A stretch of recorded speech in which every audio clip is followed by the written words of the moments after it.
Phidx. Instead of playing a childhood game, we thought it'd be very appropriate for us all to play Tekken all together. And we're gonna start with the introductions. So just to start, I'm here with my partner, Nanedi. Hello guys.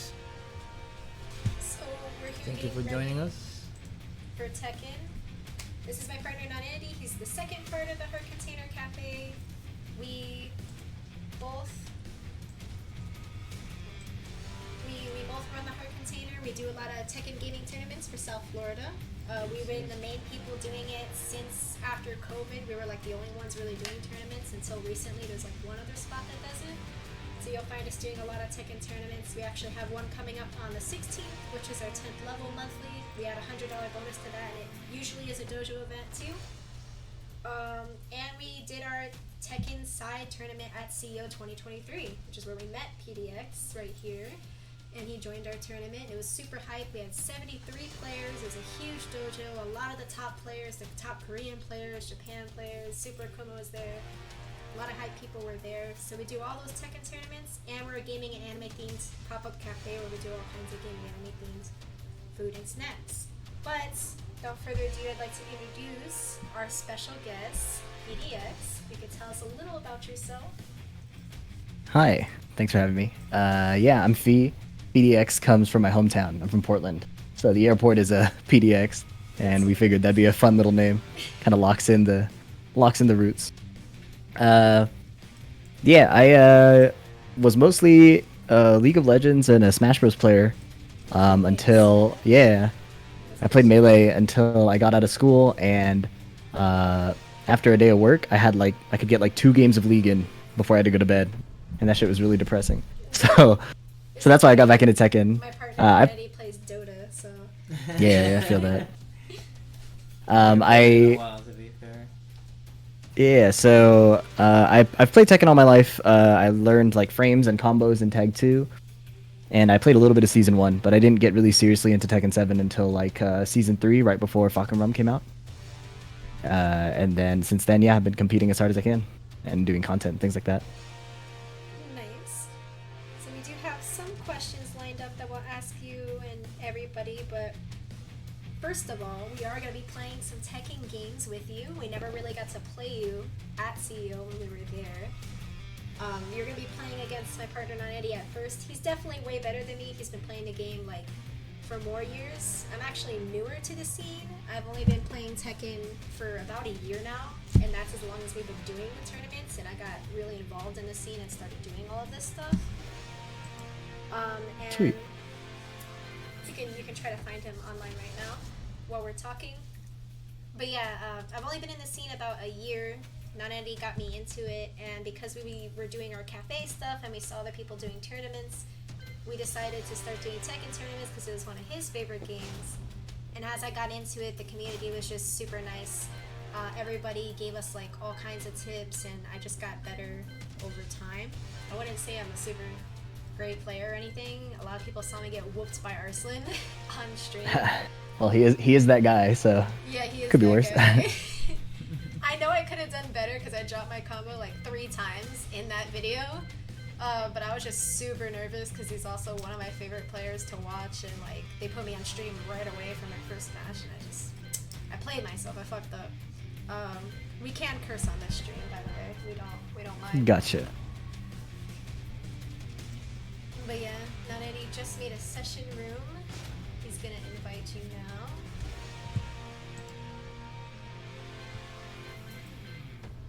Got it. Sweet.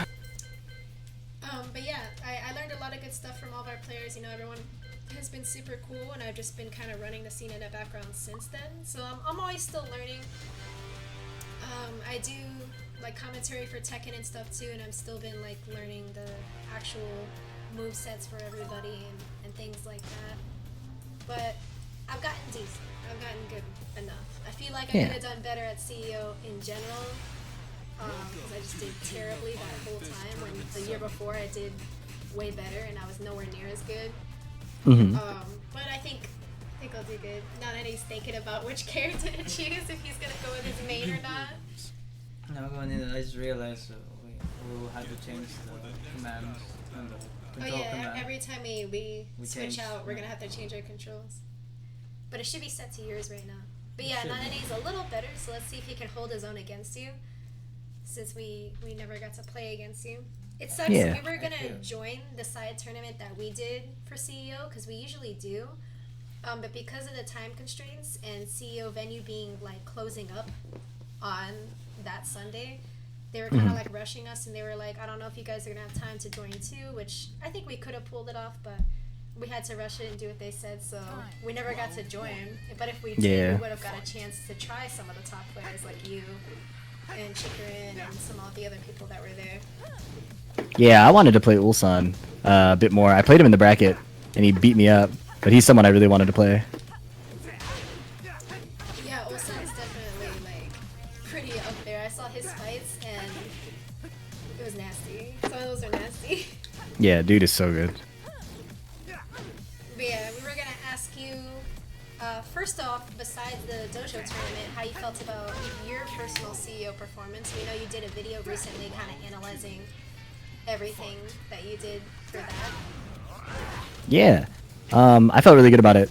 The past year of tournaments, because every major I've gone to for the past like 2 or 3 years, I've really underperformed, I think, and not in a results way.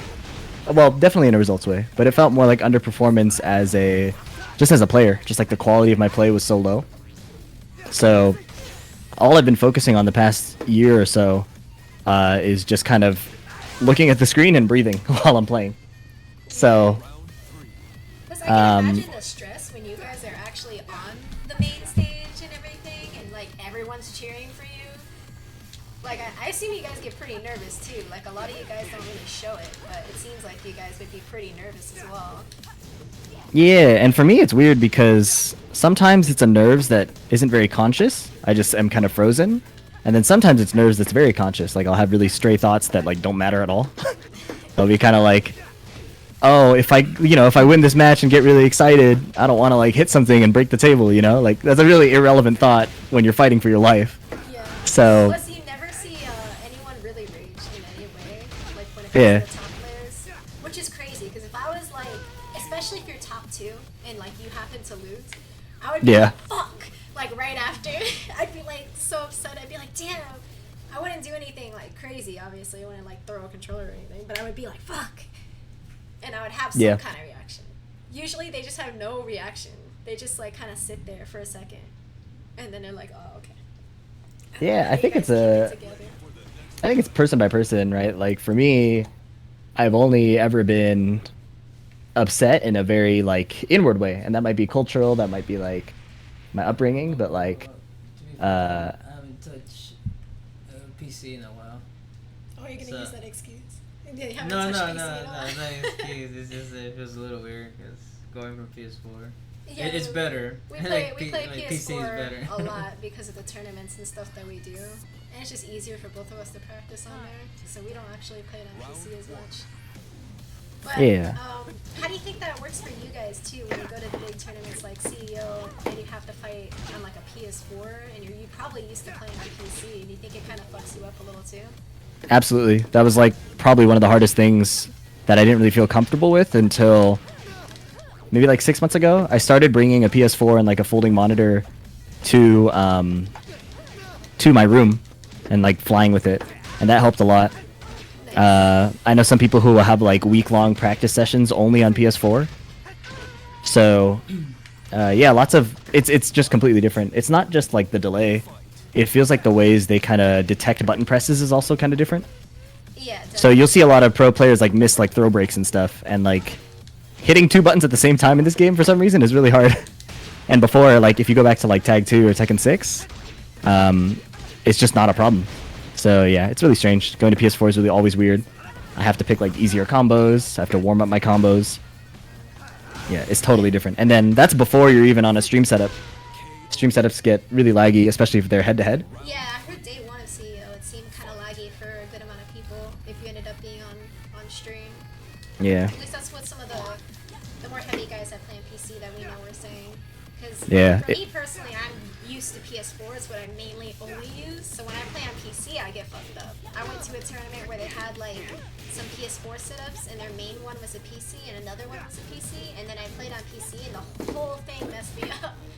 Yeah, it's very different. It's so different. My So inputs went like way quicker than I was expecting it to, and then I was just whiffing like way too much, and I wasn't expecting that at all. So the in-between difference between that is definitely something, which is why Tekken 8 is gonna be super different because everyone's basically gonna be playing on the same playing field. If it's PS5, if it's PC, even if it's Xbox, it should be just about the same. for yeah, everybody. I'm hopeful because even if we're all playing on the same connection, the hardware itself is like kind of different, right? So I'm hoping that since they're working with the Unreal Engine people, they'll get something kind of smoother this time. Yeah. But yeah, speaking of reactions to tournaments, you had a lot of hype offs going on after beating Arslan and things like Yeah. that.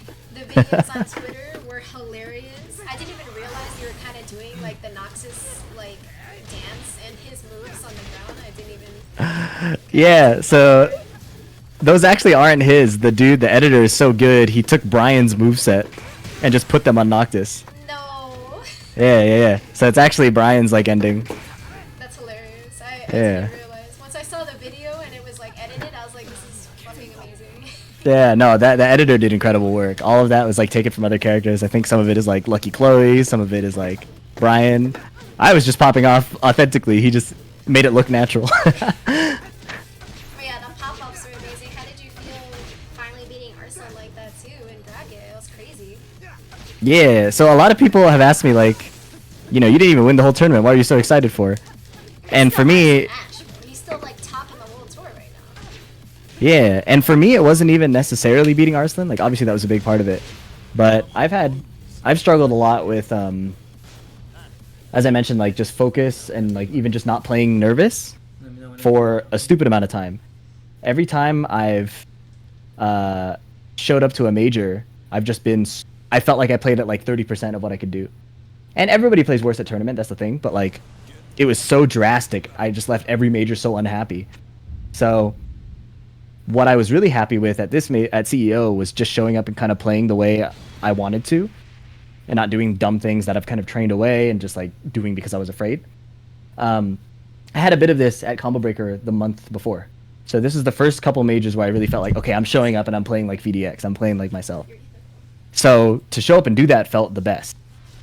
And to have that happen against Arslan and get the win just by being myself, that was what was really hitting for me. It was kind of, I didn't feel like I was doing, like, I was playing really well, but I didn't feel like I was like, I'm never going to be able to play like this again or something like that. It was just, this is what I practice for. This is what I have been working on, is just focusing and showing up and doing my thing. When the hard work pays off. Yeah, so that was what was really cool to me.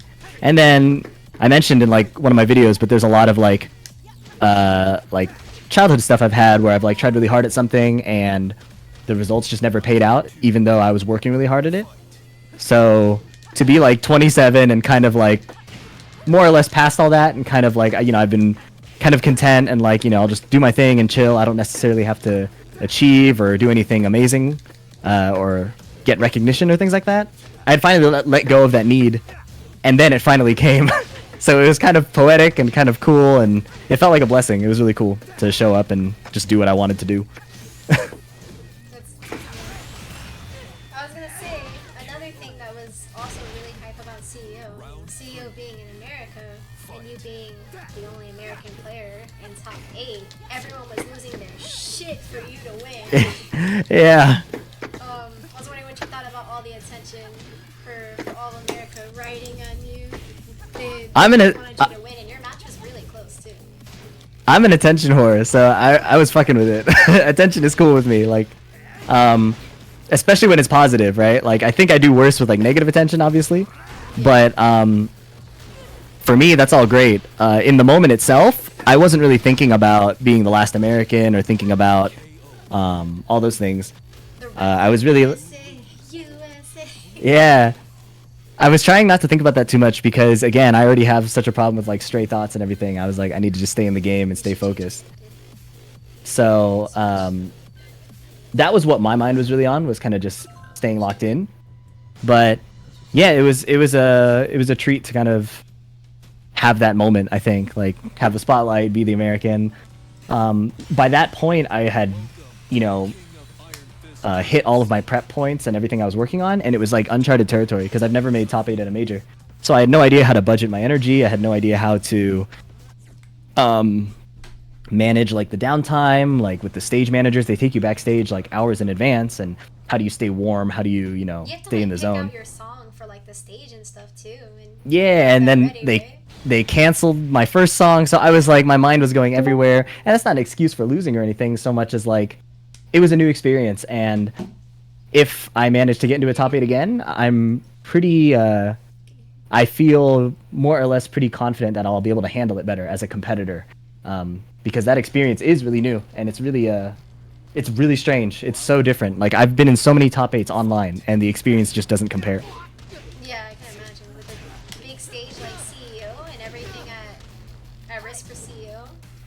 And Yeah. then for getting top 8, you still got like hella world tour points because it's a master event, right? Yeah, I got 100. It's still tough because I can't make it to a lot of dojos. So depending how Evo goes, if Evo goes really well for some reason, then I might consider traveling to fill out the dojo points and stuff. But my schedule doesn't work really well with it this year, so it's just kind of unlucky. But it was great. It was a great experience. I was really happy with that.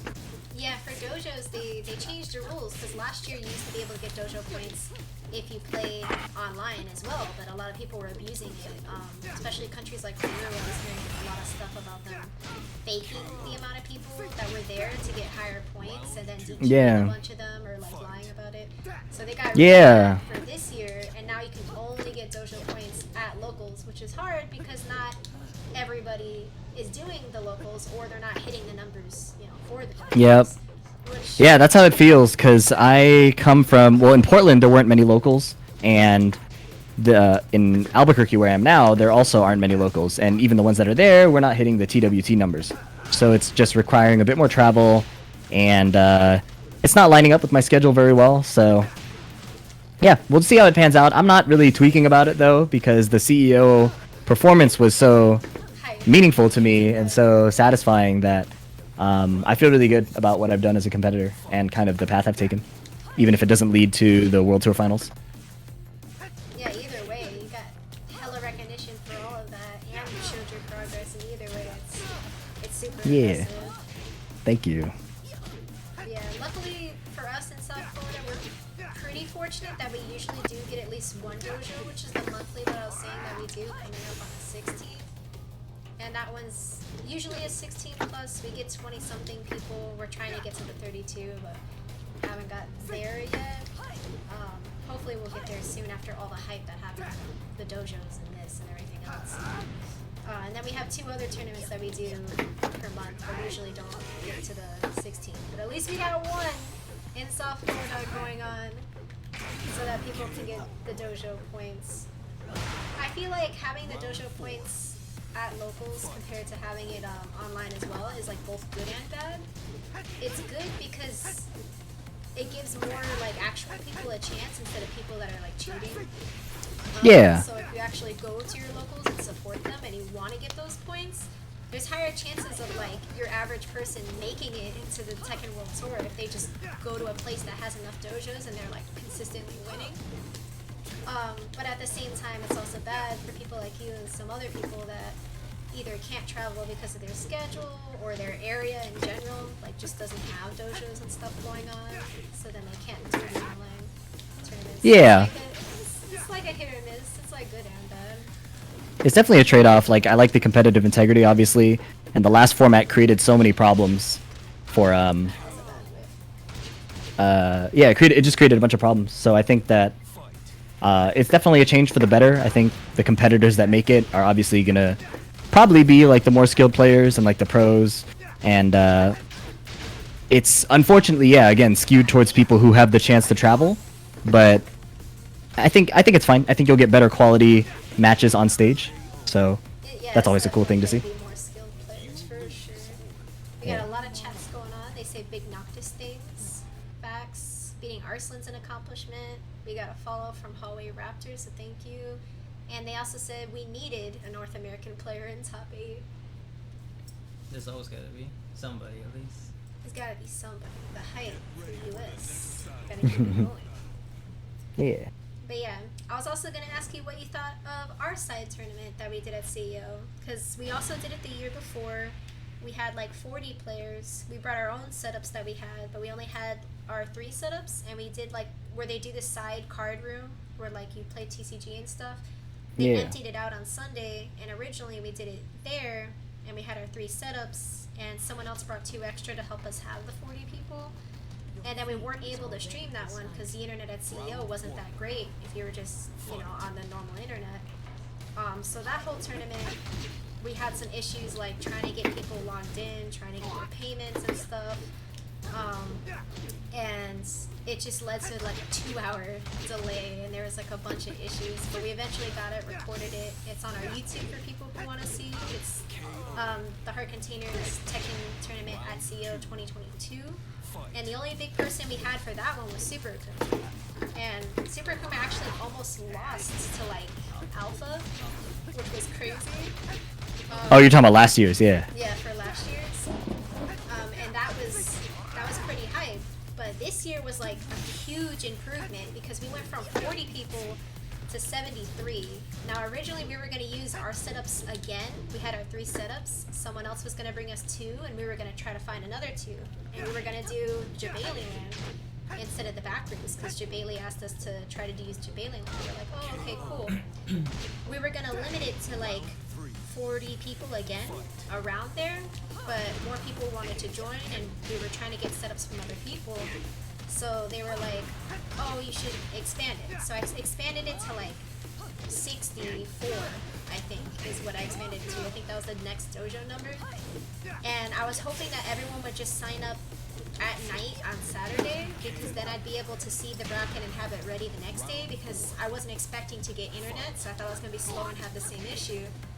And right at the end, by midnight, when I had the cutoff for the time, I got all the top Korean players out of nowhere. I got John Ding, I got Pina, I got Chikurin, and I was like, yo, what? Because at first, there was really no top players. It was kind of just spread out to be more average players or people that made top 64, but no like top players. Yeah. So we were like, oh, this is crazy. We got all these top Korean players. And then later that night, Jabali emailed us specifically and was like, hey, I'm eating with the Korean players right now, and they told me about your tournament. We're going to let you use the main hall, and we're going to let you use all the setups we have. We're going to give you the line to the internet so that you can stream it. Because I think they changed the rules on the dojos a little where you have to stream it. Yeah, top 8, yeah. At least for top 8, because last year we didn't stream it, we just recorded it, but they still gave out the points. This year we were worried about that, so we got the line, we got to stream it.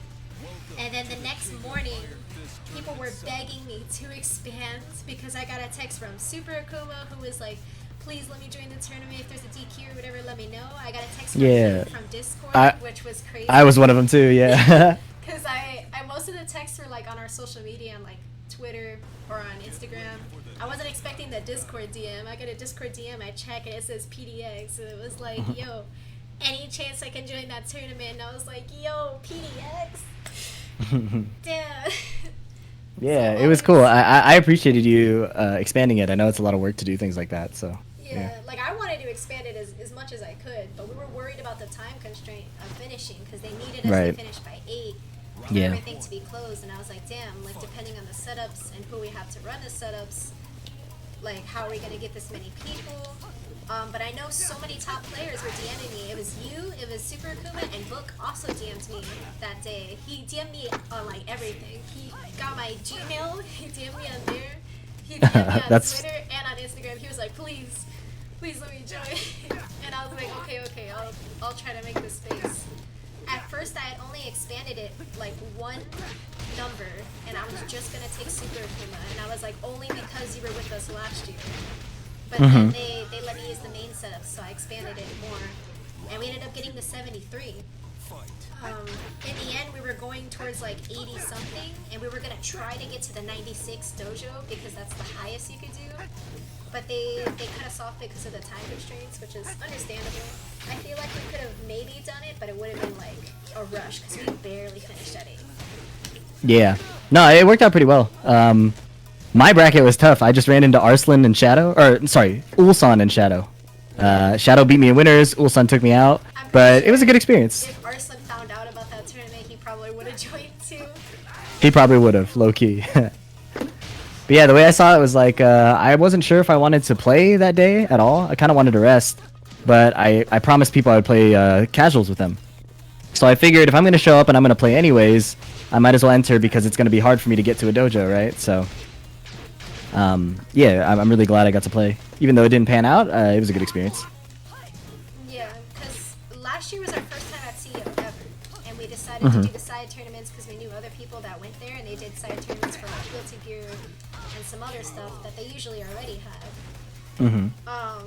And it just went so well, and everyone loved it, and it was like super hyped that we're like, all right, we're gonna do it again.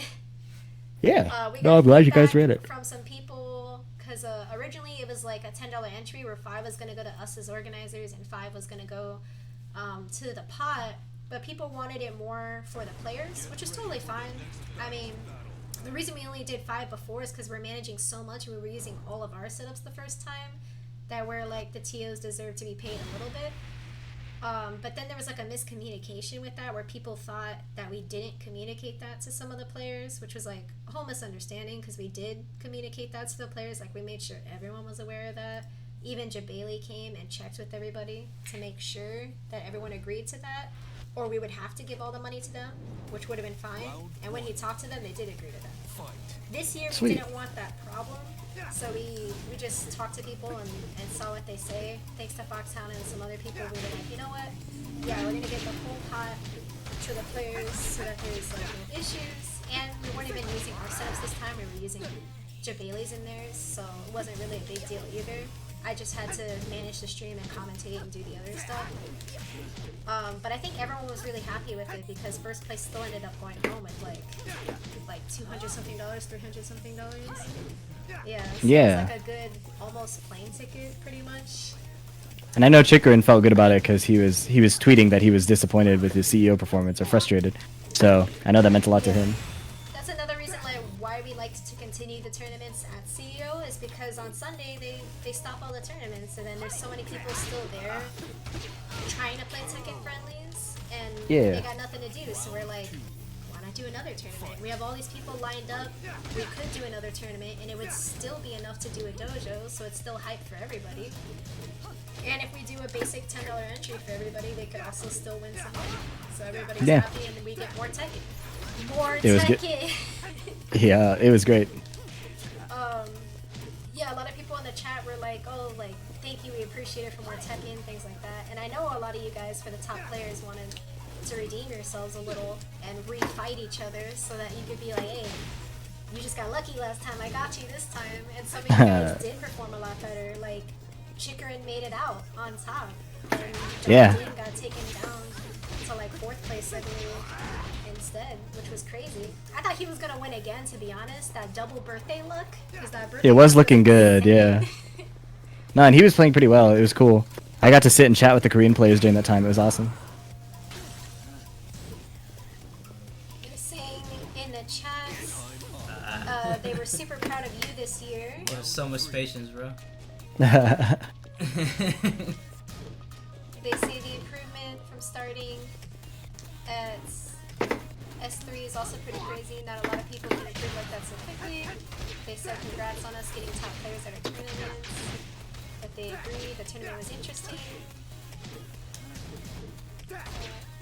And gives people to make up their performance and another chance to win.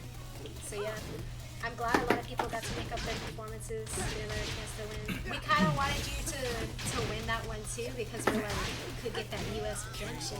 Yeah, I was trying, but it was so, again, like that major experience is so new to me. Not only having to play that top 8, but like that was the first time it's been like a 2-day tournament, I think. So I'm already horrible at like 2-day tournaments, like showing up the next day and being just as warm or sharp and ready to play. Yeah. Let alone doing the whole thing in a second day. So I showed up on day 3 like pretty fatigued, pretty tired, and like kind of like I was having so much fun with how I did that even now, like my past 2 ICFC runs these past couple weeks, I've been doing really poorly. Just like it's hard to kind of relight that fire, you know. But I've been watching that Saudi tournament, the Gamers 8 one, Yeah. and seeing the production value and stuff there is really cool. So I feel the motivation coming back.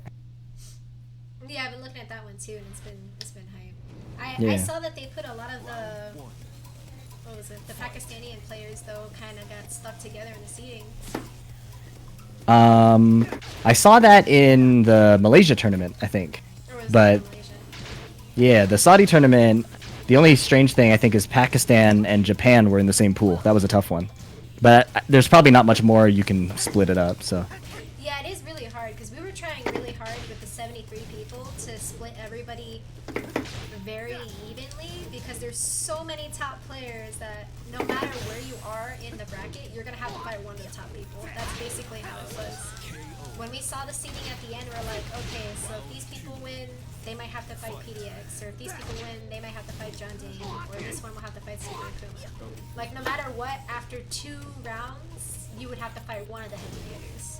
Yeah, it was super stacked, so, There's no you know, I way figured it was to- fine. To fix the stack, but we did separate all the top players as much as possible.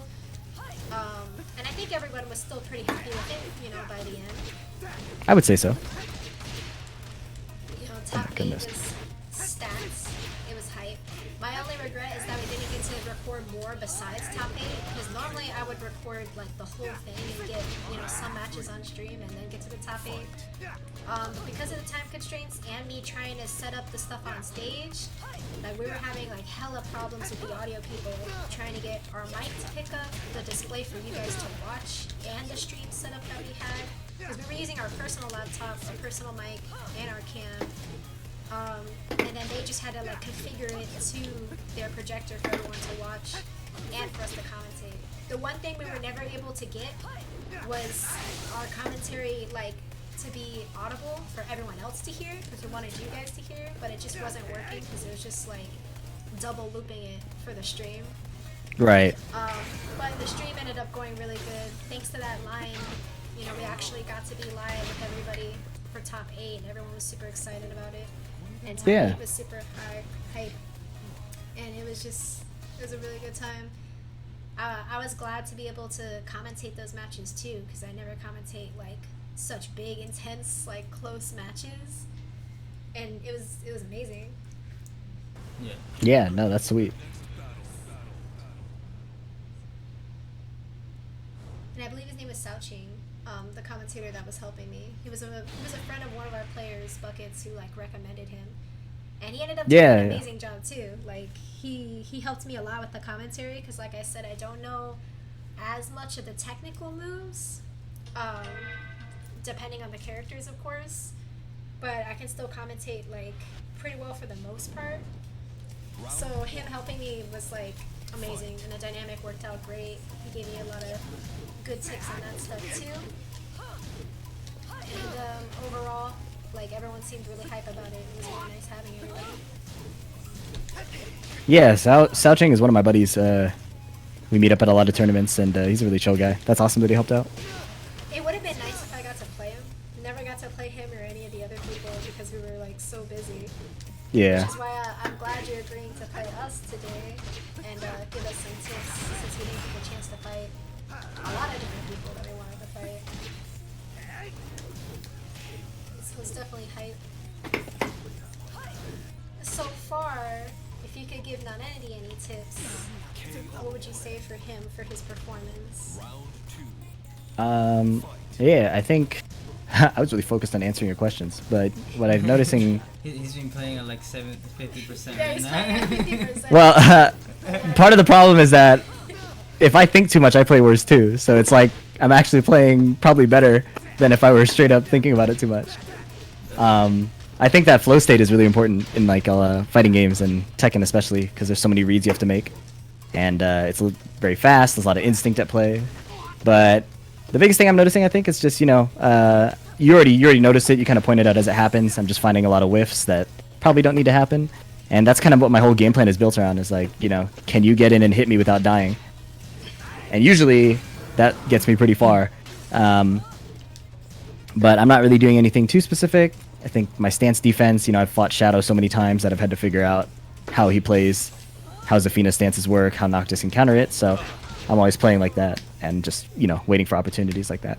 Against somebody who's turtling that much, sometimes you just have to play forward movement and do nothing. So like against Zafina, I'll be doing a lot of like forward dashes. I saw you doing the forward dashes on the main screen for CEO, and everyone was joking. We're like, yo, the forward Korean dashes? Yeah, Korean forward dash, yeah. So for me, it does a few things, right?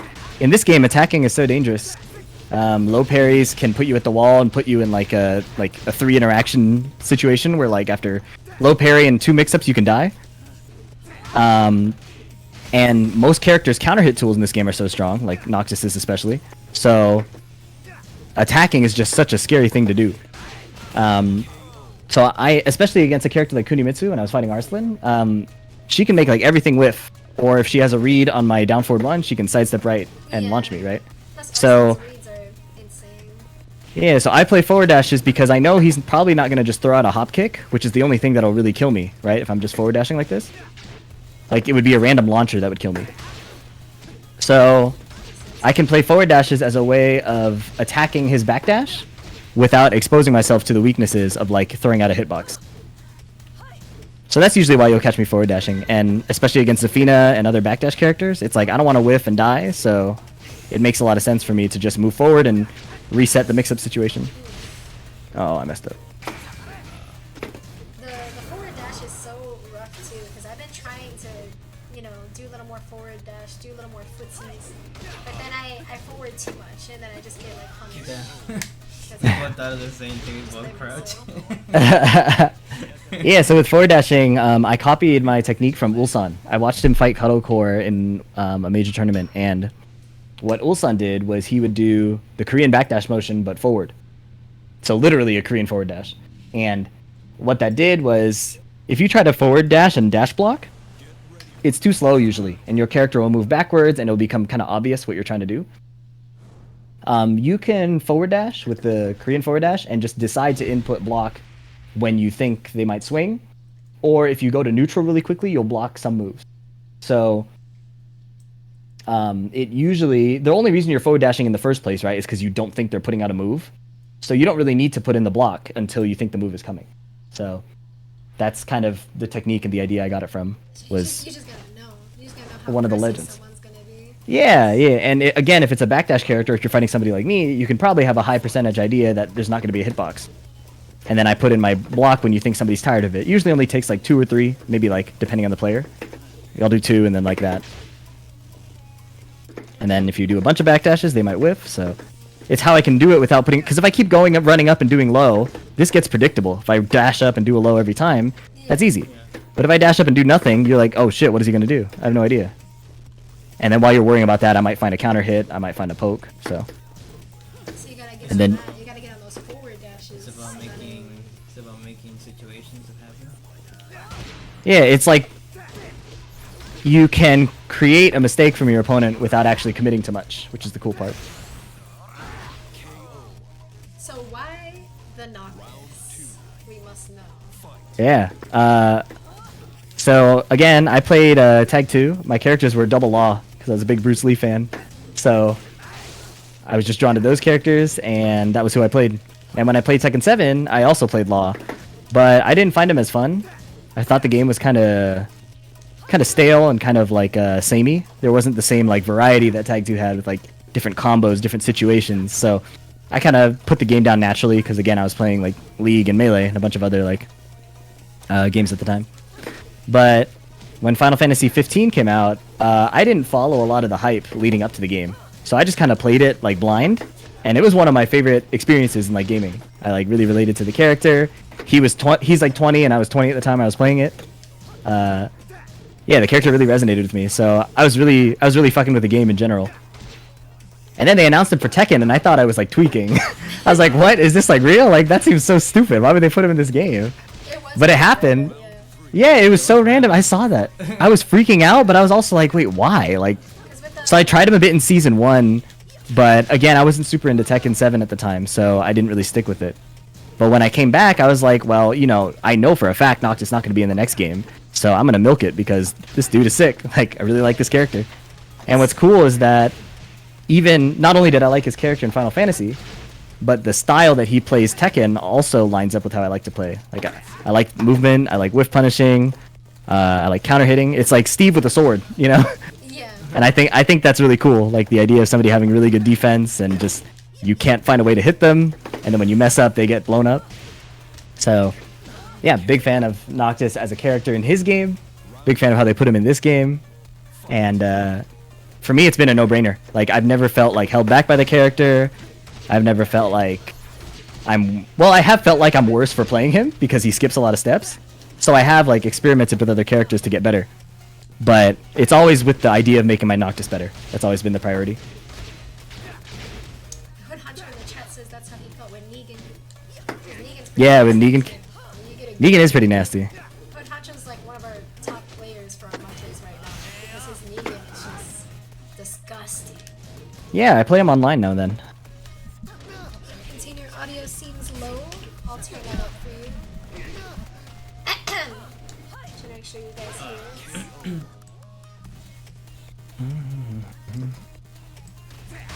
Let me know if that's better for you guys. So you can hear it better now.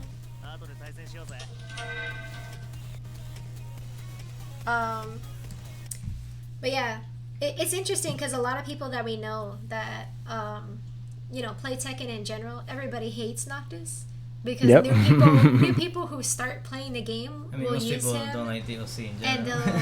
yeah, DLC in general is also like pretty. I think rough. Noctis is interestingly unique in that he's really dumb at all levels. So like at early level, when you're trying to learn to block and When learn to you're trying move. learn to play, like a lot of people use Noctis yeah. and they just do disgusting.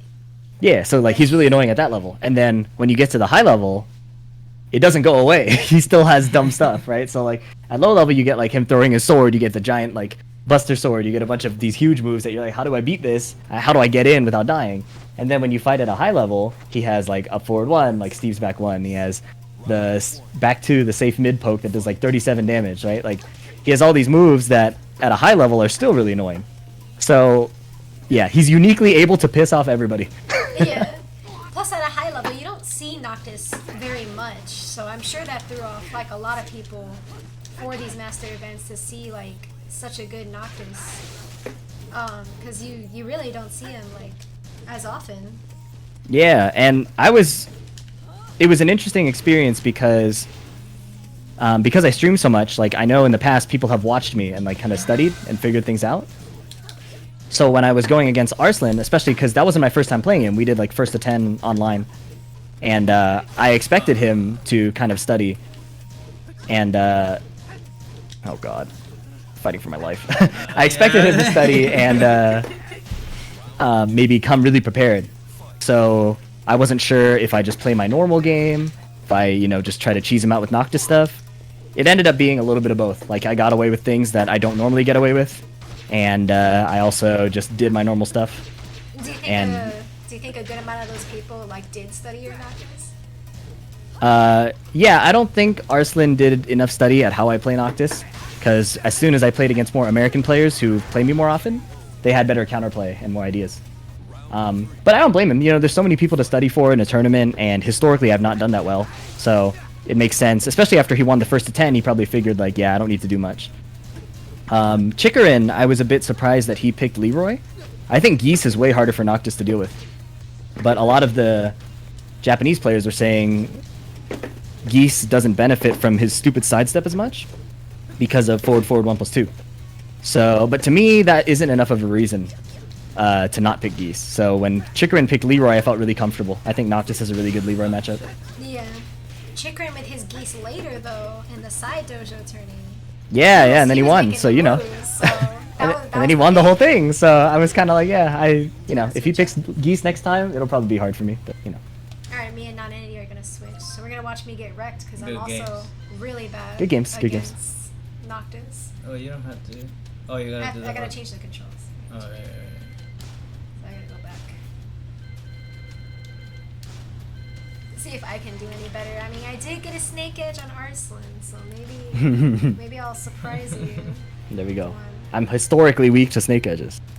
Good to I've lost know. so many tournaments where I literally will just. I've died. Junior did like 2 in a row on me, at and a tournament in Atlanta last October.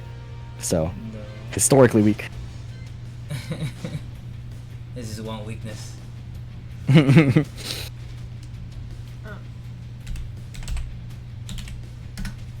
I don't think I put a name in the session last time. I know, I just put a name.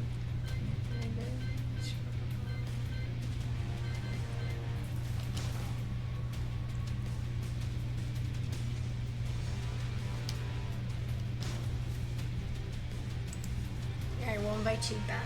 Yeah. Jason can also help ask the next few questions that we have, since I might get distracted. The next ones is how he got into the professional Tekken scene, specifically.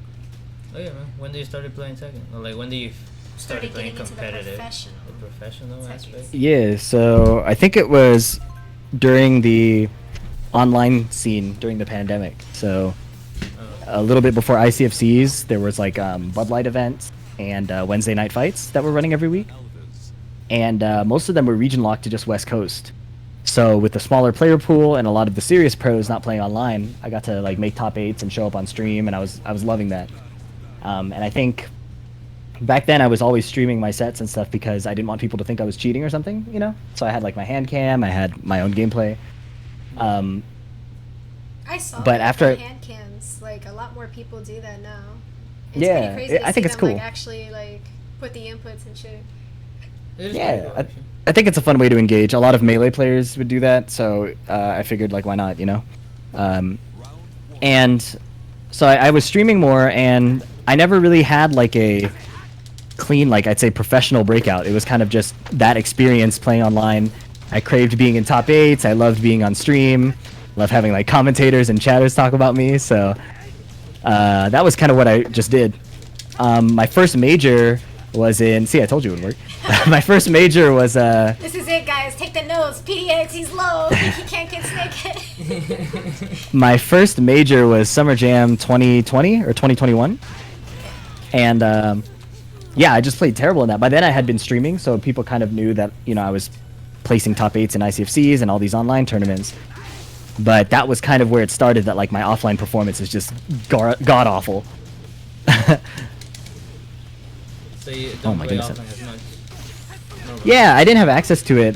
Portland during the pandemic was really shut down, and even before then, our locals were pretty small. So, yeah, I just didn't have a lot of opportunity. Online was really where I got to grow and get a lot of experience. But it was kind of cool. Some people were saying like, they said like, I was a hero for them coming from the online era because prior to that, and even now, there's always a stigma that Tekken is just a joke online, right? Like, Yeah. that's a huge stigma that's always existed, and that was something I was really self-conscious about going to majors early on. They're like, oh, I'm only an online player, I don't, I'm using tricks and things like that. But when I was learning, I never really felt that way. I always tried to learn as solid as I could.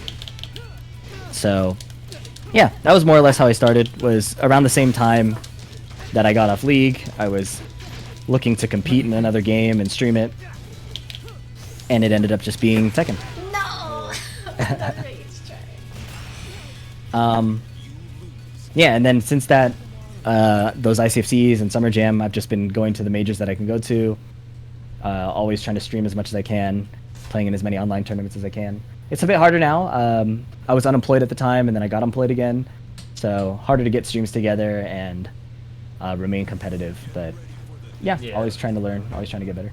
When you become such a big, like professional Tekken player, and you go to all these events and you do all this travel, do you think you make like a good amount of money at these events to be able to do that kind of stuff, or you have Not to at all. have No, your no, no. own money to just do it, and you do it for the Tekken? Tournaments are a net negative, I think, for everybody except the person who gets first place.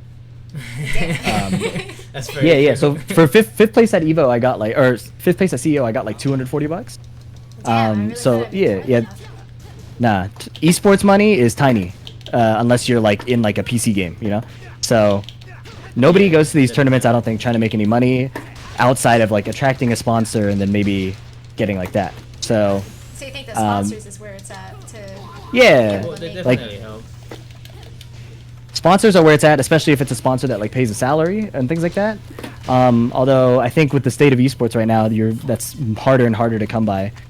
But yeah, tournaments are absolutely a net negative for almost everybody going. It's more, even the organizers aren't making money, you know? So like, it's very much a labor of passion and, you know, having a good time pushing yourself. But I don't think people who are getting into it for money are, a lot of people who say they're getting into it for money are probably not hyper aware of how hard that is to make money doing it.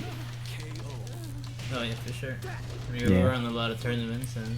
Yeah, we don't really get much back. Yeah, it's insane to me when people flame tournament organizers. Like, you guys are taking so much money. It's like, what? Are you guys? You guys just don't know, you know? Yeah. A lot of people They just don't don't know. realize like how much money. It's thousands of dollars for us to even get stream stuff as it is. Yeah. And like get the stuff to show off your performances. And then we need to get all the consoles. Like we bring our own consoles Oh my god, this nigga again. for. I'm telling you, I wasn't lying. No, I was hoping he was pressing. I don't think he was pressing.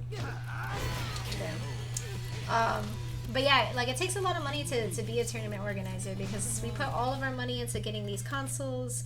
We upgraded the mics and the cameras. I had to buy my gaming laptop so that we would be able to stream. And that's a lot of money that we personally put in just because we enjoy the tournaments. And then for monthlies like the one coming up on the 16th that we'll be streaming on here for people to see too, we add $100 bonus, like personally, ourselves. And we also personally join the tournament, so we also pay our entry ourselves too. And yeah, a lot of people don't realize that because even if we do get the other 5 from tournaments, it's still only like 16, 20 people. So we're not getting like very much back on thousands of dollars that we invested. It really just helps with the gas and going over there and just keep on doing like to continue doing it. Yeah, no, I totally feel that. I think that, you know, that's how it all started, and it hasn't. A lot of people who talk about it being super different are probably just, you know, not in the scene. You know, they're not really on the ground getting things done. So. They don't realize what it's like. I did not need to do that. I don't know why that happened. They're saying, didn't Nee also say that Noctis was a top 5 player? People viewed him as low tier before, which is funny because yeah, we were talking about that when we commentated at the dojo side tourney that we did, and ever since Nee talked about Noctis, like more people were playing Noctis. Yeah, I was looking at even my pool had a bunch of Noctis players, and that was really surprising to me. And yeah, I agreed with Nee's assessment, but I think Cherry Berry Mango was telling me that most people in Korea thought he was B tier until Cherry Berry Mango started winning with him. So I think, you know, performance is a big factor, especially in how top players view different characters. That's a big component. For me, I've always believed in the character. I just felt like people didn't really play him like a Tekken character. They showed up, saw the swords, like, yeah, I'm just gonna do this because this is dumb. You know, like, this is cool. But just the way he plays Tekken and the way he shuts down, like, attempts to play Tekken are so strong. So a strong Tekken player or somebody who has experience in, like, regular Tekken, like Cherry Berry Mango, can make Noctis really shine. For sure. I think no matter how low tier characters, like even the bears, you can, if you get a good enough player, It's just a lot of work. it's just a lot of work, Which is but still like fun, you can you do know? it because one of the bears won like what was it, CEO or one of the other TWT CEOs? 2018, I think. Yeah, like you won the whole It was round two, if I'm not TWT, wrong. and after that people were playing like bears. Yeah, I think the reasons that a character is bad usually demands a lot of defensive skill from, you know, the opponent. So if you're not demonstrating or able to bring that defensive skill on that day in that tournament, then the low tier character can totally run you over. Like Nee is probably one of the few people who has the defense that is so scary that, you know, an ass character is really ass. Ulsan is another amazing player for that reason. His defense is just ridiculously good, so it's really hard to fight against him. especially if your character isn't like really busted. Yeah. Oh. Crazy. Oh.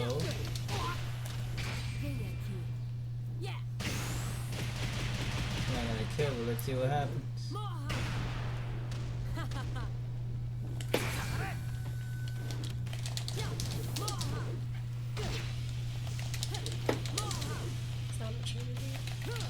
Oh my god. Yo! I finally get around. There we go. There we go. Let's go. Yeah, they were also saying most top players make their money from streaming, sponsors, and having a day job. So for Yeah. anyone who wants to get into top esportsing, it's not really much of a money thing. Nope. Content creation is where it's all at, unless you get a really, really good sponsor. And even then, a lot of players with good sponsors are streaming too. Yeah.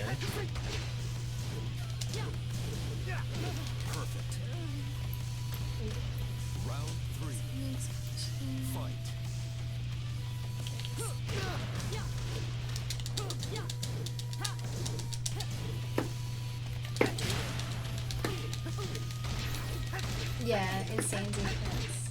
Oops, what the heck? Phidx's defense is insane. I'm also looking up.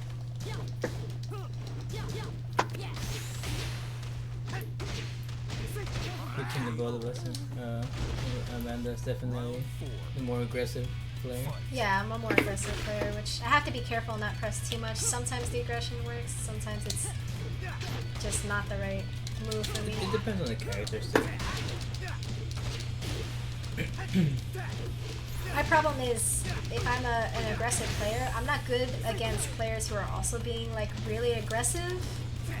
That was dumb. And Phidx is also kind of aggressive. Like he's in your face constantly with the forward dashes, and then he's just doing like insane moves like constantly, and I just don't know what to do. I just keep getting wrecked. But I also don't know Noctis that well in general.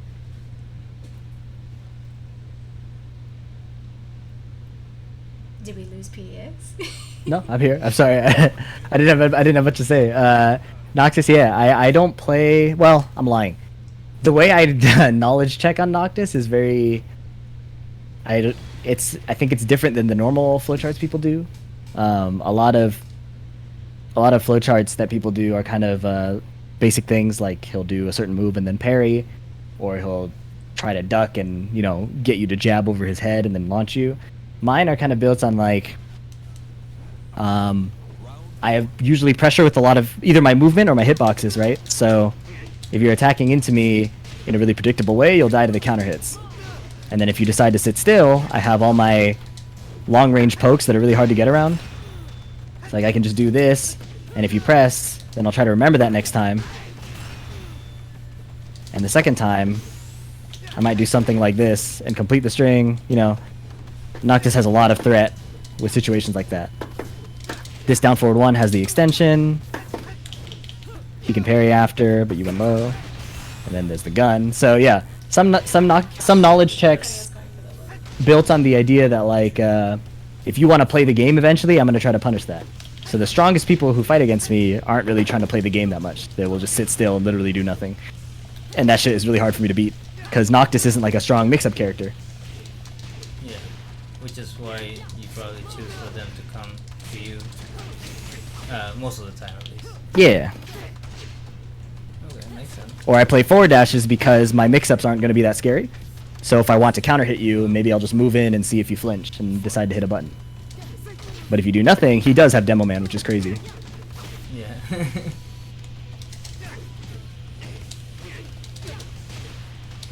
I learned from what he said about the forwards, like the only thing that would get him would be like a hop kick, so I went for the hop kick. I gotta stop pressing during the middle of that combo that Noctis does though. I keep thinking it's over and it's not.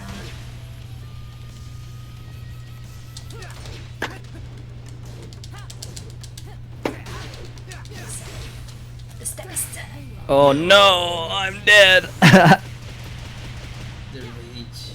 Sometimes you gotta whip it out. Yeah. Yep. Another thing for top players is that most of the time they don't rage as often, so you're not really expecting it. I try not to do it too often because I did it like way too much for like a while. but I still, know when I gotta use it. I'm paying attention to that and the time, which people forget about sometimes. Yeah, Lohai is somebody who had insane rage arts. He would do the craziest stuff to get you and like read your mash, read your activity. So yeah, a good rage art is definitely still, it's part of the game, So if you get somebody with it, it's good. But a lot of people are usually just not willing to end the game right there, because when you hit the rage art button, you were deciding the game is over here, either for me or for you, right? So a lot of people aren't willing to make that choice. They would rather find a time where you can outplay them or like get a more certain situation. That's usually why you don't see it as much. Not many people have the balls to just say, yep, it's over now. Like, I'm willing to bet my life that it's over. Oh my god, I can't block! Oh my god! Oh, they still got it! Let's go! Somebody clip it in the chat. I got a set. I'm Phidx. Not any couldn't even do it. Let's go! Let's go. That was good, that was good. Alright, I'm done for the day. Interview's over. We're good. We're gonna cancel out this whole video. Just get this ending part and be like, first time playing Phidx. Wrecked him. Let's go. Bruh. That was hype. That was good. If only I was able to do that during my performance with Arslan. A lot of people were confused about my performance with Arslan when I was on stream. I don't know if you saw, but I was in like a Zafina cosplay. I saw the thumbnail. I didn't get to watch the set, but yeah. A lot of people were like asking questions about it because they're like, why is she cosplaying Zafina and she's not even playing Zafina? But as you saw, my partner plays Zafina. So it's more for him, and just because her design is sick. Like, Katarina's is a little more basic. So I just thought she had a cool design. It was like a cool character that I just wanted to cosplay in general. And I was gonna cosplay her day one. Damn, I keep falling for that shit. I was gonna cosplay her day one regardless, because like I made that cosplay myself, and I made the Elisa myself that I did the other day too, and the Mai. And at cosplay it was pretty cool. Nobody recognizes them because they don't know Tekken like that. But this is the place where they would finally recognize it, and I would get like the hype for it. You still picked that I know, you still picked that up. It's the length of the sword, bro. It's wild. It's crazy. Not this time. Oh, you could have finished that stream. I wasn't sure. I think once it connects, it's natural.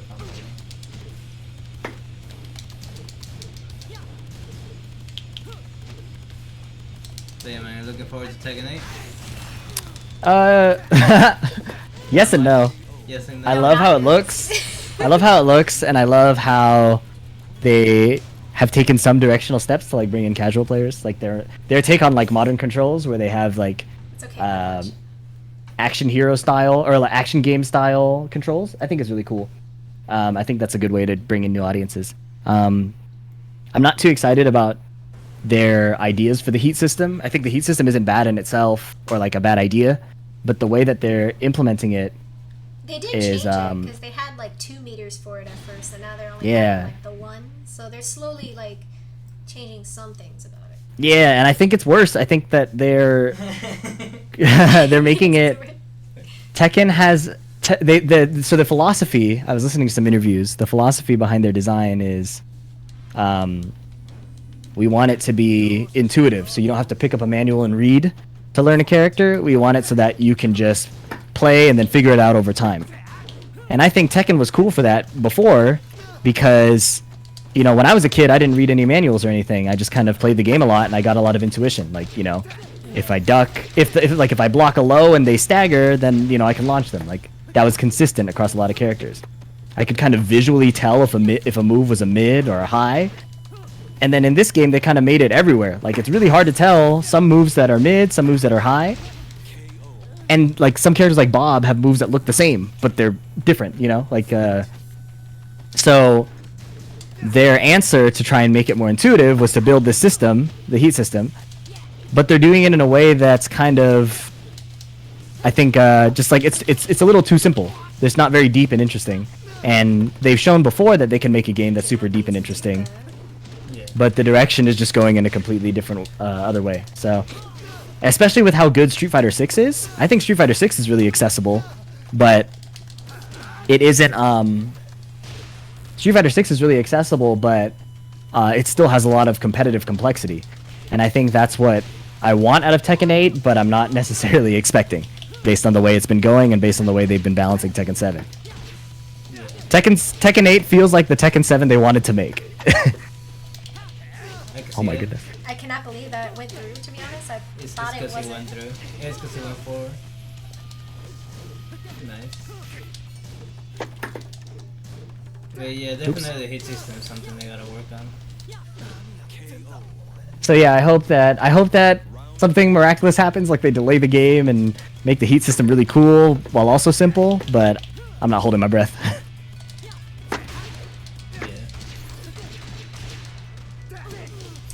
But yeah, so the whole cosplay thing, I didn't realize what Arslan was saying to me on stream, because I wanted him to pick Safina, because I was Safina, and I thought it'd be cool to fight as Safina. But I think he misunderstood that I also played Safina, so he was like, if I pick Safina, he'll play Safina, and then he ended up being disappointed that I didn't pick Safina. But ironically, Oh, I see. like, I don't really play her like that. She's my secondary, but I don't know her that well, because I don't play her much. I've been, like, really trying to get good with Katarina for, like, a while now. So it's funny, because I actually watch Gerlanda to get Katarina advice most of the time. Oh no, yeah, Gerlanda is getting crazy good results. Yeah, his Katarina is, like, insane. I thought he was going to go further in CEO in general. I was kind of sad.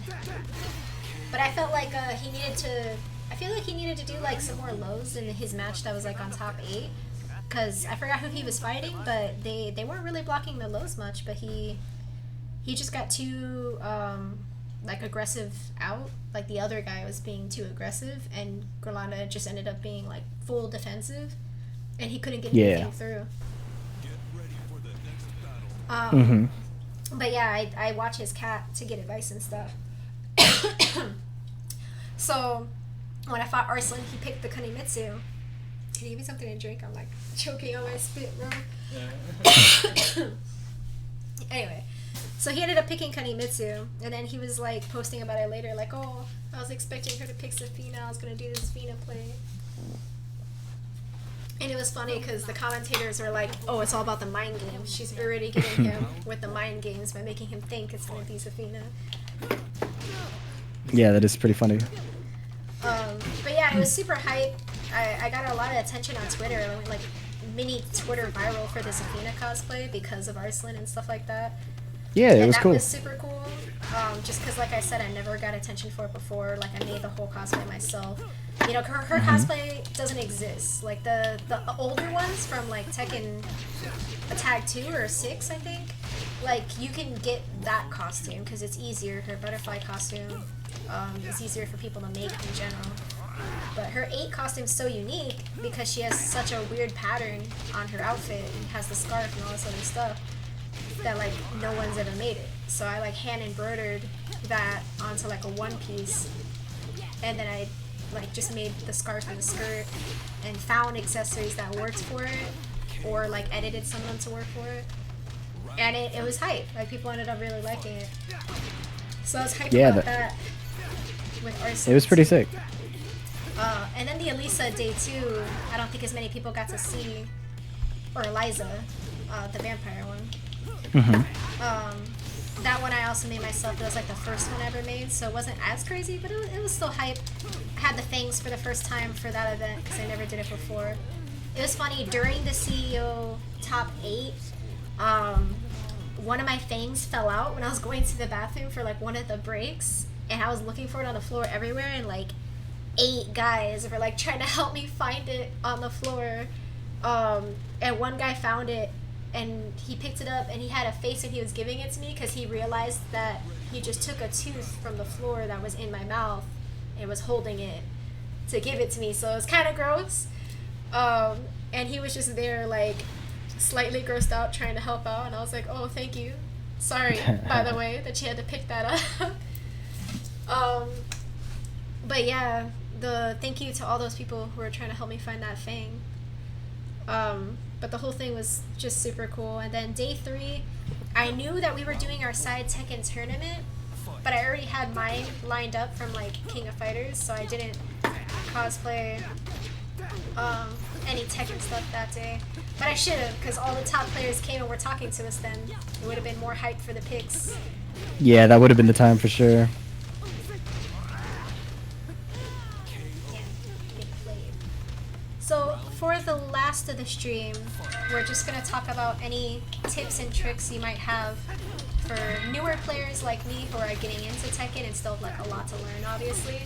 And then a little bit more known, players who have played a little longer, like Nanadi, who we were fighting. Things that we can do if you think I'm pressing too much. Stuff Yeah, like that. I think a big thing in Tekken, especially 7, is you want to... You can troubleshoot a lot of what you're doing or how you're playing the game by just understanding like where are you taking the most damage, right? Because the game is 2 HP bars and then 60 seconds. So either you lose all your HP, or sorry, either you take all their HP or you have more when the time runs out. I keep trying to think of So- a good punish for your low, but my normal 3-3 punish is just not working for that. Yeah, this one's 13, or minus 13 if you block it. So yeah, so my general advice to people is like, as you're learning the game, obviously get comfortable with your character, get comfortable with their punishes and defensive options, and then when you go into a game, like try and see like what are you taking the most damage to, like how is Noctis killing you the most? How is Noctis piloted by Phidx killing you the most? What are the moves that are actually taking most of your HP? And if you start there, then you can start to figure out like, okay, if I'm getting counter hit, is it because I'm running in and swinging? Am I pressing without enough frames to do it? That's how you can kind of start problem solving for yourself. Yeah. And yeah, it can go a long way. So I keep that's doing, my advice to early players, My yeah. full 4-4-4 combo, and then you keep countering it towards the end, and I gotta stop doing that. If I don't get the Yeah. magic 4 at the start, there's no reason for me to keep doing it. But I could just keep pressing it because I'm so used to just mashing that shit. Autopilot. And then Well, I autopilot autopilot's the good and bad. 4-4-4, and then once you block the first one, like you can easily punish it or just parry it or whatever, which you've been doing. Mhm. People are asking in the chat, who will you play in Tekken 8? Because Noctis is most likely not going to be there. I assume it'll be Yeah. Law again. I have no idea. It depends on how serious I want to compete in that game, because if the game isn't very good competitively, then I don't want to force it. Like, you know, there are other things I could do. I could be like content focused, I could compete in a different game, so I'm not going to force competition. But if there's a character I eventually like, then I'll probably play him. I don't like so far how Tekken 8 has like mostly stance characters. Like every character is like a stance character. Yeah. So I don't like that, and that usually is kind of a turnoff for me. But we'll see. me, it's We like we don't know all the characters yet. Probably the closest character to Noctis is going to be like Claudio. So might play him, but we'll see. It all depends on the game overall. Yep. And like they're trying to nerf my style, right? Like they don't like backdashing, and they don't like people not attacking because they're afraid of getting counter hit. And those are my two biggest strengths as a player. So it'll depend. If I really like Tekken 8, if I think it's going to be really like competitively intense and cool, that was sick. Then I might, but yeah, I'm not really looking too far ahead like that. I still got plenty of Tekken 7 to play, so. Yeah. Yeah, Tekken is a bit. They say you'll be a Brian player. They feel it in your bones in the chat. So I don't like Brian in this game or in any other game, but his Tekken 8 redesign is kind of cool to me. He feel like his moves look faster, and I think my biggest problem is Brian has always looked like a really slow, clunky character. Too patient. So- and It's backstepping funny all because of somebody that. else did say, nah, he likes fast-paced characters. Right, but in Tekken 8, Brian looks really fast, you know? Yeah, in Tekken 8, So- it looks faster. He's got like that jumping knee. He looks like Captain Falcon, you know? So like I think he's pretty cool. So it might be Brian Angle. Bro, that screw that I got is one that I just learned recently, and I was just trying to remember how to do it right now, and I did it like flawlessly for once, which is rare. So I'm kind of glad that went through. No, that's fire. That's one of my advice I would give to intermediate players who kind of feel stuck too, is like you got to kind of really appreciate like the small things that you get done, you know? Stuff that you put in work to and stuff that you accomplish on a micro level can really help be encouraging and kind of sustain your growth as you keep working on it. I was gonna say as more of a new player, because I grew up with like a lot of different fighting games, like King of Fighters and Street Fighters and Soul Calibur and even Mortal Kombat and Killer Instinct. I never knew about Tekken. Like for some reason, I played every game except for Tekken. And I was never the type of person that was good at combos. You could say it's just because I'm a girl, or you could just say it's a skill issue. But every other girl I knew and other people like me were not good at fighting games, didn't know how to pick up combos. And the only game I tried really hard to learn combos for was Soul Calibur. I felt the most comfortable with it. I didn't realize till later. Now it's because I like 3D games. Yeah, 3D games are really cool. Like, there's so much. It's so much easier, I think, to process as a someone who doesn't play games very often. So 3D games have a unique appeal in that way. I'm kind of sad that a lot of 3D games have, in an effort to be more popular, like taken on more 2D mechanics. But Yeah. you know, we don't know. Like this might be a big turnaround. Tekken 8 might be really sick, and I could be completely wrong. So I'm hopeful for that. I'm hoping that's the case. The low. I keep falling for it every time. But yeah, I grew up with all of those fighters, and I tried to learn combos for Soul Calibur. I managed to do a few. I was playing 5, so I was playing Natsu. It was basically Taki, because Yeah. Taki from the OG ones. Yeah, I'm glad they brought her back in 6. Yeah, they had to. Like Natsu was she was just a copy of Taki. Nice. Bad stuff. But yeah, so the only other games I was good at was actually Melee and Smash and stuff like that too. They were easier because you didn't need combos until like more recently in Smash that they kind of introduced combos. It was more of just like basic, can you do your up Bs and this, and it was like an easier way to learn the game. So Yeah, platform fighters are really accessible too. I'm a big fan of that. So when I started learning games like this, one of the hardest things for me was switch stance characters. Like going in between stances, getting used to like Katarina's Harrier alone took me a really long time. For a while I just didn't use it at all because I wasn't very good with it. And it took me a lot of practice to like get the hang of her Harrier. It wasn't until one of our players that goes to like our tournaments, Shank, told me to try changing my controls, because my L1 on I use a pad, so my L1 on my pad was just for a basic grab, and they were telling me grab super easy, like you could just do, I'm totally spacing, but you could just do the basic buttons for the grab instead of having a shortcut for it, so why not try to shortcut on something else? So I used it on one of my other set of moves for Katarina, where she basically does one of her forward 1 attacks, and that goes into Harrier so that you can do Harrier moves. And then I realized that that's an easy way for me to get used to my Harrier moves, and it helped me get used to it. Like that was the example for it.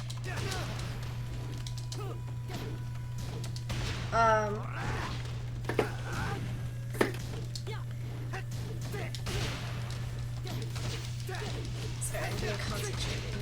Jason's gonna talk in the background. Oh, nice block. That was I a could have punish. punished it. I That could was have a punished it. I punish. know. You had it, okay. Oh no. No, it was too far. Yes! But yeah, so it took me a long time to get used to her Harrier moves. I'm still getting the hang of it sometimes. But I definitely feel more comfortable with it now. It just took a lot of practice and getting used to it. I thought I was never going to get to that point. And eventually I was able to figure it out. And I feel like for new people getting into Tekken and stuff like that, for Tekken 8, having a lot of them being stance switch characters, it is going to be hard for newer players to figure out. But over time, I think they'll adjust. I think they'll get used to it. Yeah, I think that's the interesting thing is like they want the game to be easier. But they still have like complicated Stance, characters. yeah, it's weird. So yeah, I think Tekken 9 might be really cool. Usually that's how it is, like Sometimes the next game Tekken doesn't 3 taste was kind of a good. big Yeah. like technical breakthrough, and then Tekken 4 was a beautiful game. Like the aesthetic, the music, the entire character of that game was gorgeous. It was just a competitive nightmare, right? And then Tekken 5 was kind of broken, but like a big change. And then Tekken 5 DR was like a competitive goldmine. And then 6 was kind of whack, and then Tag 2 was also competitively amazing. And so 7 is kind of whack, and then 8 might be. We don't know. I might be being too fatalistic too early. But if 8 doesn't pan out, you know, maybe they swing back around. Who knows? Yeah. Oh Jesus, I missed. Yeah, he's making you miss. Ain't no way. Oh. I was about to say, is he gonna be ready for the grab? Because I haven't pulled like any. If I remember correctly, he broke a lot of grass when he fought Arslan. Yeah, that was crazy. Yeah, that was something I studied from the knee set. I'm dead. Oh my god. He bullied Arslan so much. Let's go with Arslan the bullied him second so PDX much Let's go. in Combo Breaker with throws, right? So that was part of my prep, I think, was like heavily focusing on making sure I was staying sharp there. And because Arslan wasn't threatening a lot of like mix-ups, it was easier to kind of focus on the throws. Alright, I Which is managed pretty to cool. get 2 set dubs against you, which I think is impressive for someone at my level, because I'm pretty Yup, ass, high to key, be honest. high key. So we You're gotta natural. get non-entity to try to get his dubs. See if he can manage to get, because he was close. He was close. Do you think he was doing better with the Nina or the Zafina plays? It was about the same. I think my defense against Zafina just happens to be better. But yeah, he just plays like a more his solid style is more comfortable for me. Like I usually do worse against people who I can't predict or who are Yeah. yeah. You can't Yeah, so like the predict more me, solid you I'm play, too usually it's random. easier for me. Yeah. And against those players, if other people have that issue, usually you want to enforce more of your game plan. If you're playing against somebody who you can't really predict, you want to enforce a very solid game plan from yourself, usually controlling them with your own hitboxes when you can, because then that reduces how random they can be. They're only able to swing in these situations, versus if you play like me and just backdash, they can do whatever they want. Anakin used to say something like, even a toddler can mix you up. Right? Like if you let somebody get away Yeah. with whatever they want, they can be as creative as they want, they can be as tricky as they want. Lots of options. So it's really important to enforce your own game plan. I would Do you want to say make this like for- a first to That's true. 3? Sure. Sweet. I would say for players like non-entity, he's definitely more patient. He's been playing the game longer. He knows how you should play, normally when it comes to like heavier people like fighting each other. For me being new, I know that I need to be more patient and do things like that, but I'm also not as patient because I'm more aggressive. So I'm always pulling out the stuff that more patient players are never expecting, getting the snake edges and things like that. No one's ever ballsy enough to get it because it's normally so slow. Why would you do it? It's usually too predictable. I try not to use it too much. I try to use it when I know they're not going to block like the low because they're not expecting it, which I feel like it works for me because my randomness in my aggressive play and being like that, it works. It confuses some of the higher people. When I did fight Arslan and I did get that snake edge on him, like he was not expecting like that at all. Like, you could tell he was like shocked in that moment, and I almost had him for the round, and he got kind of scared because he went off and he went with a rage to make sure that he got that win in that round, and it was wild. Yep. Mm-hmm. I would say so far, for more advice and tips, PDX needs to block those lows. You guys, if you ever play him in tourney, you gotta get the snake edges on him. Yeah, anybody who knows me knows that like that's usually what happens if I'm not like locked in. Yeah, I have the same exact issue though. Like I really don't block my lows as much as I'm supposed to, and I really should be doing it more. We have some texts from the chat. They were saying, yeah, the additional stances to characters that never had them before, so strange. Like even Jack having stances. Nate Rapak said, thanks for the tutorial learning to Korean backdash. It's so helpful. And he's the one who asked you to sign his fight stick at CEO.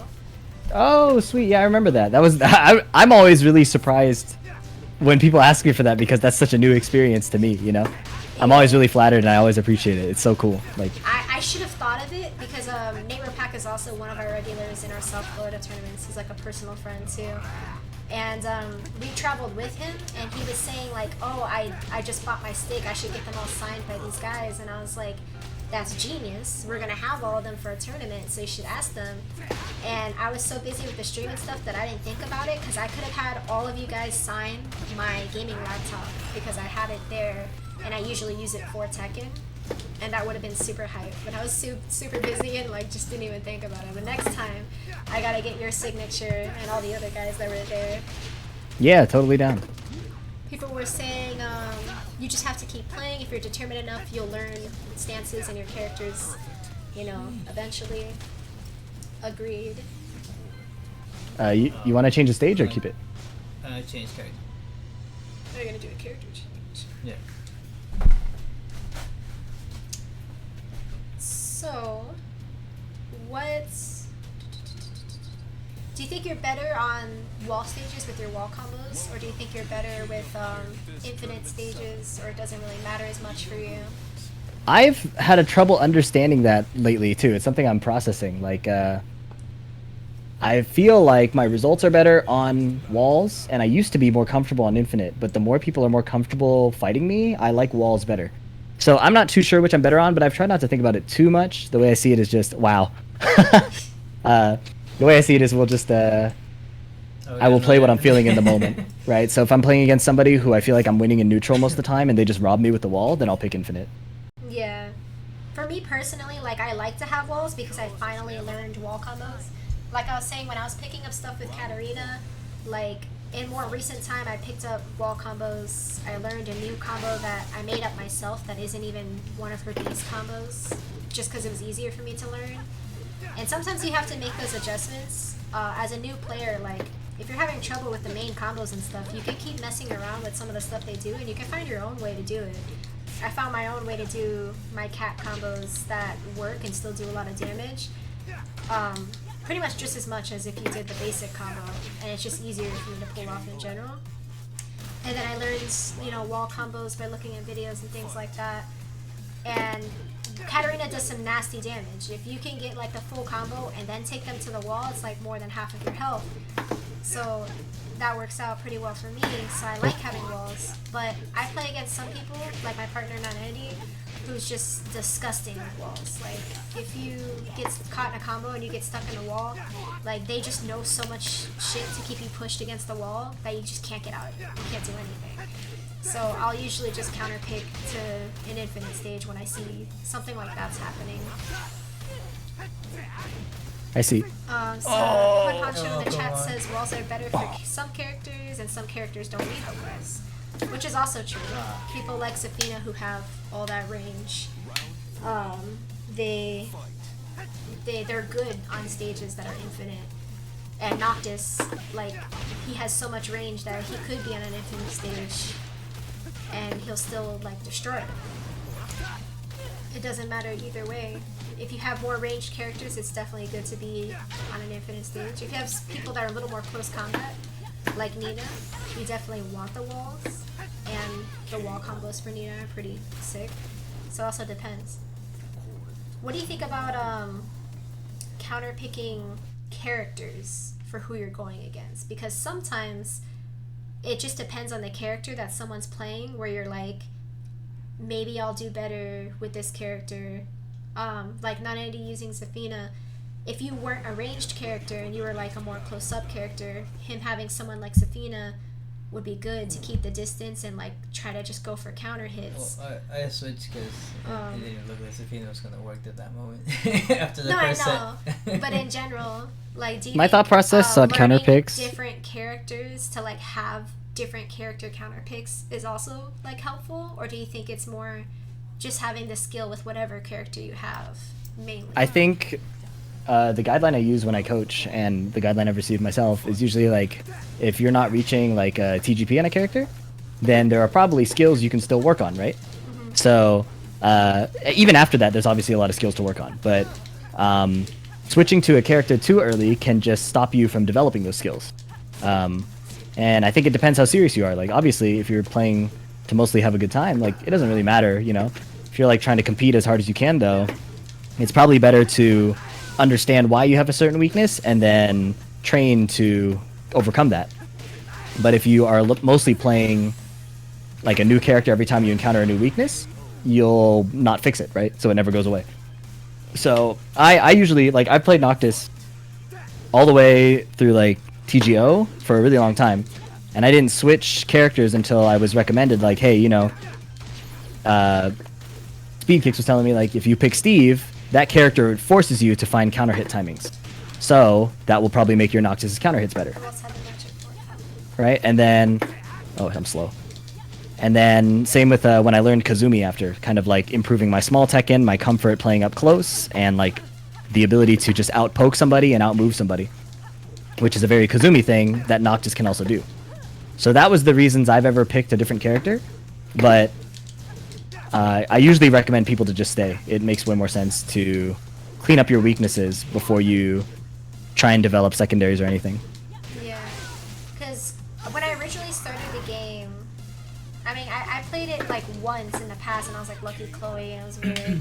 Then I started with like Nina, and it didn't feel right, and I just stuck with Lily for a long time. And when we first did our tournaments, I mainly played Lily, but I wasn't really good with her combos and stuff, and I felt like she was a weaker character overall. She doesn't do as much combo damage. And I wanted someone that was just stronger and more aggressive. So I eventually went into the Katarina play, and it worked for me. Being so new and not being good with combos, her easiest combos are just fucking mashing 4 and mashing 3 So those were some of the easiest things I got to do, and it helped me. And she's more an aggressive character who does do a lot of damage. Once you get used to her Harrier and some of the other stuff. Oh, what? Oh no. But I almost gave up on Katarina because I was so frustrated with the Harrier problems and stuff that I went for Zafina. Which is ironic because Zafina has like 3 different stances, which is even harder than the one switch change that Katarina had. But her combos were a lot easier for me to learn. When I was looking at her combos, I was like, oh damn, I can pull this off like way easier. So I was learning some Zafina stuff and learning not Andy's combos for Zafina and things like that, and I had it as my secondary. And I did decent with her for a bit, but I decided to continue giving Katarina the chance instead of just dropping her and trying a whole new character. And I'm glad that I did in the end, because now I feel much more comfortable with Katarina. More recently, I've learned all 73 of her moves, and I can comfortably pull off just about all of them. Like I said, that screw that I managed to just barely do earlier is one I'm still comfortably trying to do all the time. But for the most part, after all that training, I can actually do her full moveset now, and I know her moves better, and I know some of her punishes better and things like that. And I'm glad that I didn't fall for completely giving up. I still like Zafina, and I plan on doing her eventually one day. That was good. That was good. Yeah, GG's, man. Yeah, I think a good comparison I've arrived at is, like, if you think about like traditional sports, right? Like somebody who's training tennis or something like that, they will sit and practice their serves, just like the same serve for like hours, you know? Or even if you're just like rallying with somebody and practicing those skills, they're doing that over and over and over again. And even though it's a video game, I think that the skills that are worth learning will usually take a long amount of time too. So you were talking about like wanting to give up because some of the stance stuff was hard, but you also talked about learning all 73 moves and then how to execute them, right? That's kind of the stepping stone. Like if you think about how long it takes somebody to like actually learn tennis and be swinging and playing, it takes a long time, you know? So applying a similar framework of this is a skill that will take like days or like weeks to learn, I don't think there's any like shame in that or any kind of there's nothing wrong with that. It just, yeah, learning stuff can be hard, and so it just takes time.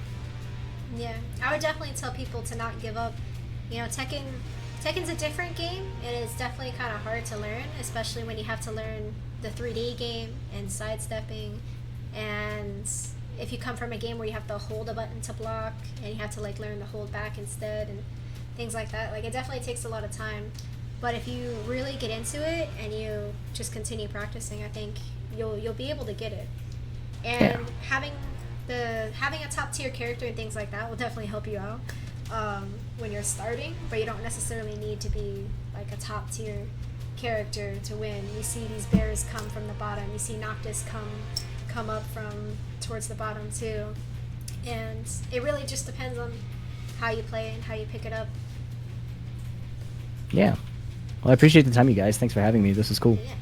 Thank you for joining PDX. We're so glad to have you as our first top Tekken player guest. It's really cool that you decided to join us. Give us some Tekken tips. Give everybody in the chat, your Tekken tips. We're glad we got to talk about you at CEO. We're really glad you got to join our Saya Dojo tourney at CEO. We're gonna try to do that every year.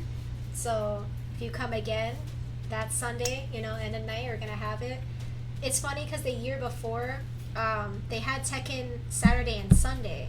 So Friday, everyone was practicing labbing, and then Saturday was the main stuff, and Sunday was the top 8. And then we did the tournament later in the night that time because it was after top 8. So we got lucky actually that they didn't do it for this Sunday because we got to do it a little earlier and we got to have such a big bracket of people. Yeah. But it was really hype having you and all those other top Korean players and the top Japanese players and Super Akuma and all these other people. That was an honor for us as these small time Tekken TOs from South Florida. Being able to have such high heavy hitter players on our stream, performing, actually enjoying it and enjoying how we see it and everything, made us really happy. It was an honor to have you. Thank you. But yeah, I'm glad that I managed to hold my own, get 2 little sets in on you. Not any needs some practice I need some work. But I think honor to but we play definitely hope you'll play with us again someday, either on or off stream. It'll be nice to get some more pointers from you. Continue playing. When is your next big tournament? Evo? I'll be at Evo, and then I probably won't be able to go to many things. Depending where the LCQ is for the Tekken World Tour Finals, I might go to that. But I think Evo is a lot more fun. So yeah, we'll see what happens. I'll keep everyone updated. Evo and get hella Tekken World Tour points. If for some reason that happens, then I may take the time to fly out to LA and do some locals there just to get my dojo points. But we'll see. Yeah, I think I've hit a point where I'm just going with the flow, Nice. Yeah.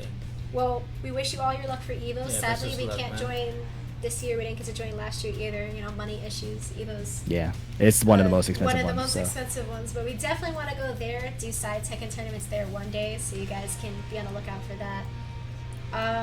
Besides that, follow PDX, follow him on Twitter. He'll be on, you have Instagram too, right? Yeah, I'm Instagram just at Phidx. Twitter is Phidx Games. YouTube is also Phidx Games. I should have grabbed that name sooner. But yeah, thank you. PDX also just did a video on his YouTube that's also uploaded where he analyzes how his performance was for CEO, which is why we didn't go too deep into it, just because you can watch that video and see him analyze all of that. If you want to see the side dojo tournament we did where PDX is there and these other gamers, it's on our YouTube. That we'll also put here. But yeah, it's on our YouTube here, which will be the Heart Container Cafe. It'll be the CEO side tournament for 2023.